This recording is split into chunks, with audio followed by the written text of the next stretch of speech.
સૂત્રાપાડા તાલુકાના ગામડેજ ગામે વિદાય સમારંભ યોજાઈ ગયો। સૂત્રાપાડા તાલુકાના ગામડેજ ગામડે છેલ્લા 22 વર્ષથી નોકરી કરતા શિક્ષક વિનુભાઈ નાય અને શીતલબેન તેમનો વિદાય સમારંભ યોજાયો હતો, જેમાં તપસી આશ્રમના મહંત શ્રી કુંદનગીરી બાપુ ખાસ ઉપસ્થિત રહ્યા હતા તથા ગામના આગેવાનો અને બાળકો ખાસ હાજર રહ્યા હતા, જેને આ સ્કૂલને 22 વર્ષ સુધી પોતાની માની અને તાલુકામાં નંબર 1 સ્કૂલ બનાવી હતી। વિશાળ મેદાન અને વૃક્ષ આવ્યા હતા અને સુંદર ખજાનો આખી સ્કૂલમાં પેઇન્ટિંગ પૂરા શાંતિ કર્યો હતો, જેને તાલુકામાં નોંધ લેવાઈ હતી। વિનુભાઈ નાયકે જેમણે પોતાની સ્કૂલ સમજી અને ભાવેશ વર્ષ સુધી સેવા આપી હતી।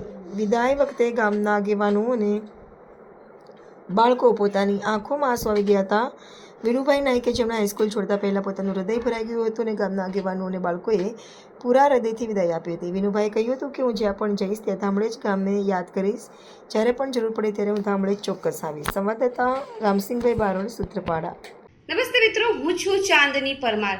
આપની મનપસંદ ચેનલ એટલે કે દીવ મિરર ન્યૂઝ ચેનલને લાઈક કરો, શેર કરો અને ફોલો કરો, અને હા, તેમાં દરરોજ તાજા સમાચાર જોવાનું ભૂલશો નહીં। નમસ્કાર દર્શક મિત્રો, હું છું પાયલ બામભણિયા। આજના મુખ્ય સમાચાર દેશ વિદેશ ગુજરાત રાજ્યના તાજા બ્રેકિંગ સમાચાર નિહાળો દીવ મિરર ન્યૂઝ ચેનલ પર દરરોજ રેગ્યુલર।